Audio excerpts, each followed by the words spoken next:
Bonjour à tous. La paracha de cette semaine s'appelle Vayigash. Nous parlons bien sûr de cette rencontre musclée entre Yehuda et le vice-roi d'Égypte, Yosef. Ses frères n'étaient pas encore au courant que c'était leur frère en face d'eux.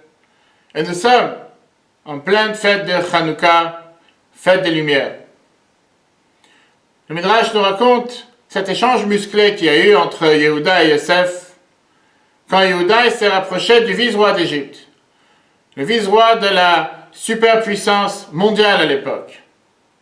Et il vient lui dire qu'il doit lui rendre Benjamin, son frère, Binyamin, qui avait été emprisonné dans la fin de la semaine dernière, sous le soupçon c'était lui qui avait volé le verre de magie qui appartenait au vice-roi d'Égypte. Midrash nous raconte que Yehuda il a essayé d'intimider Yosef en lui disant « Si je veux, je peux te tuer à toi et à Pharaon. » Sur le champ, Ménaché, qui était le fils de Yosef, a fait trembler le palais.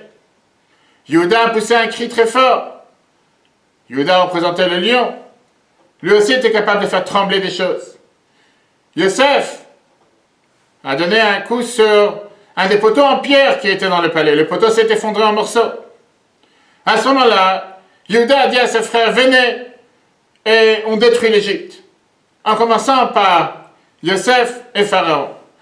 Et c'est à la dernière minute que juste avant cette grande guerre qui aurait pu se développer en guerre mondiale, Yosef vient et se dévoile à ses frères en disant, je suis Yosef, est-ce que notre père est encore en vie?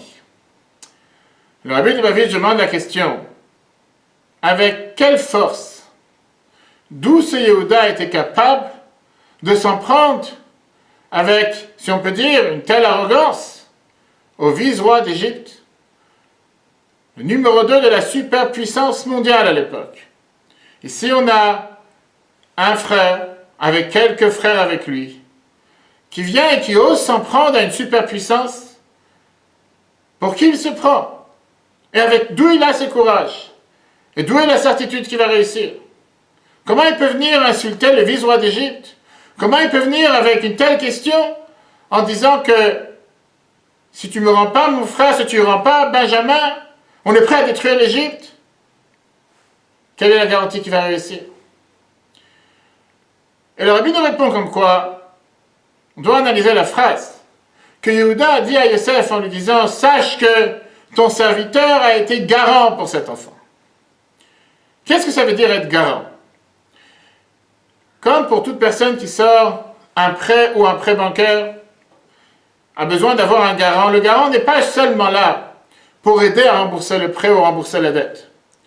Le garant, il est là pour être totalement à la place de l'emprunteur. Que si jamais celui qui a emprunté une telle somme ou un tel objet n'est pas capable de le rembourser, c'est le garant qui est totalement responsable de le rembourser dans son intégrité, dans sa totalité. Yehuda est venu dire à Yosef, moi j'ai pas seulement pris la responsabilité envers mon père Yaakov, de s'assurer, d'essayer, de faire en sorte que si jamais il y a quoi que ce soit qui se passe avec Benjamin, je ferai ce que je peux. Yehuda il a dit j'ai été garant. Garant ça veut dire que j'ai pris sur moi que quoi qu'il arrive, je ne reviendrai pas à la maison si j'ai pas Benjamin avec moi. Je suis garant, je suis responsable, j'ai ce devoir, j'ai cette obligation de revenir avec lui. Et c'est comme ça que ça se passera, et pas différemment.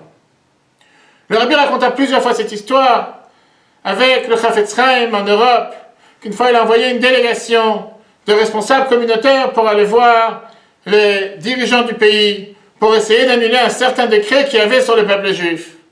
Et quand ils sont revenus, ils se sont plaints en disant « On a essayé, on a parlé avec les différents dirigeants, mais malheureusement on n'a pas réussi. » Le Chafetz Chaim se tourna vers la délégation et il leur demanda « Est-ce que vous vous êtes évanouis du fait que vous n'avez pas réussi? Est-ce que ça vous a touché au plus profond de vous-même?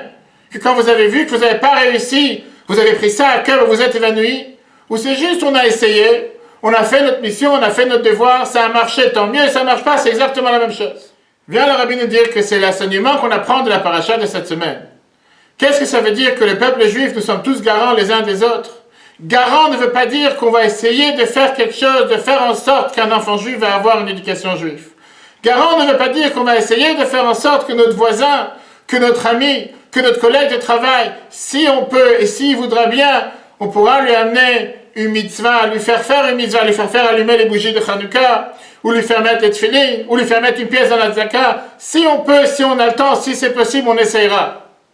Garant veut dire que nous avons la responsabilité, chacun et chacune d'entre nous, de tout faire, comme s'il n'y a pas d'autre moyen, comme s'il n'y a pas d'autre sort, comme s'il n'y a pas d'autre option, comme s'il n'y a pas d'autre alternative. Ça, c'est ce que la paracha nous enseigne avec Yehuda, et grâce à ce courage, grâce à cette manière de faire, Yehuda a réussi. Yehuda a réussi que Yosef, sur le moment, il s'est dévoilé en disant « Je suis Yosef, votre frère. Est-ce que notre père est encore en vie ?» Car c'est seulement comme ça que si chacun d'entre nous se sent garant de l'autre, garant pas si je peux, tant mieux, si je peux pas, c'est la même chose, mais garant d'une manière que il ne peut pas se passer autrement. Je suis obligé de faire et je suis obligé de réussir dans cette mission. À ce moment-là, nous méritons d'avoir la bénédiction de Dieu dans ce que nous faisons. Et nous méritons de réussir jusqu'à ce que très prochainement, nous réussissons tous ensemble au 3e temple avec la venue du Mashiach à Jérusalem. Très bonne semaine à tous, joyeux Hanouka et à la semaine prochaine.